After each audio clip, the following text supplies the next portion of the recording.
Item: SCP-869. Object Class: Euclid. Special Containment Procedures. The facility housing SCP-869 is to be owned and operated by Supertastic Carnival Promotions, a Foundation front company, and is to remain in operation and open to the public for its intended purpose. A secondary service bridge is to be built to replace SCP-869. SCP-869 is to remain closed to park staff and the public. Both ends of SCP-869 are to be monitored by Foundation personnel operating as park security officers for the purpose of preventing unauthorized access. All surveys of SCP-869 and the area beyond are to be conducted by Level 1 personnel operating in groups of 3 or more. Survey personnel are to be dressed in clothing appropriate to late 1940s mainstream American fashion and are to carry no more than $10 in pre-1948 U.S. currency, as well as appropriate identification badges identifying them as local police, FBI agents, or Foundation personnel as necessary to facilitate interaction with park officials. Personnel conducting surveys are not to carry any equipment, technology, or personal effects that were not available to the Foundation in 1948. Personnel are to exit SCP-869 no later than 8 p.m., 1 hour prior to the park's scheduled closing time. Description: SCP-869 is a service bridge attached to the historic Pleasure Pier, an amusement park located on a pier extending out over the ocean in the U.S. state of Redacted. SCP-869 was built in 20 concurrent to the construction of the park itself, a recreation of an earlier pleasure pier which existed on the same site from 194 until it was severely damaged by Hurricane Redacted in 19 and subsequently demolished. SCP-869's anomalous properties manifest whenever the park is open for business and none of the park's attractions have been closed due to inclement weather.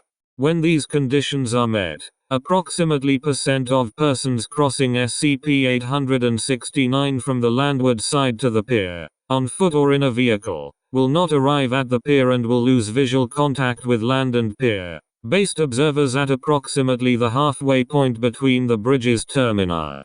The area that persons so afflicted arrive at, based on forensic analysis of photographs taken by survey teams, is physically identical to the original pleasure pier constructed on the site as it existed in the summer of 1948.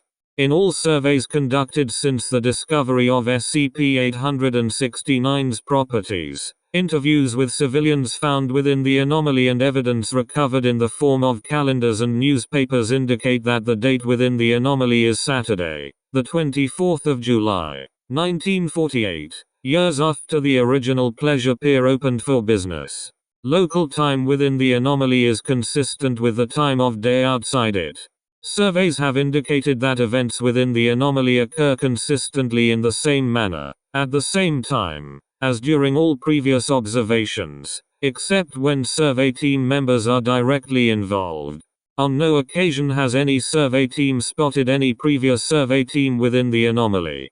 No means of direct communication across SCP-869 has been discovered to date. Radio, cellular phone, satellite, and other wireless transmissions have proven non-functional, and attempts at laying a telephone line across SCP-869 and into the anomaly have consistently resulted in the cable laying team failing to enter the anomaly. In all cases where it has been attempted, crossing back to shore along SCP-869 from the anomaly, prior to the close of business for the day, which on the 24th of July 1948 occurred at 9 p.m., has returned survey team members to the shore successfully. Survey team members exiting the pier within the anomaly by its main entrance have found that the redacted mainland similarly is identical in all discernible ways to the state that it existed in 1948. In all cases where persons originating within the anomaly have been persuaded to cross SCP-869 to the mainland, that individual has not arrived on shore. All personnel remaining within the anomaly after the close of business have been lost. No indication of the presence or ultimate disposition of persons missing within the anomaly has been found on any subsequent survey. SCP-869 came to the Foundation's attention shortly after the opening of the historic Pleasure Pier in 20, and the subsequent disappearance of several park employees while crossing from land to the pier. To date, 15 individuals are known to have become lost within SCP-869, comprising 11 civilians and 4 Foundation personnel. Refer to Document 869-332-B for a full accounting of surveying actions and dossiers on missing persons. Revised Special Containment Procedures, the 23rd of August 1948. All persons identified as having arrived in the present era as a result of SCP-869 are to be taken into Foundation custody as soon as possible. Subjects are to be debriefed and released into the civilian population after undergoing amnestic therapy. Fingerprint records from temporarily displaced persons are to be preserved for the purpose of testing to confirm the identity of persons reported missing within SCP-869 after its construction. The names of temporarily displaced persons are to be permanently expunged from the record. All foreknowledge of events yet to occur required from debriefing is to be made accessible to Level 5 personnel only and is to be referred to only for the purposes of verifying that subjects are genuine victims of temporal displacement. The Foundation is to take no action, directly or indirectly, based on foreknowledge acquired from persons temporarily displaced by SCP-869. Either to prevent or to encourage the occurrence of events described therein. SCP-869's containment document is not to be filed in the central database. Upon the construction of SCP-869 in 20, research personnel are not to be informed of the existence of this document.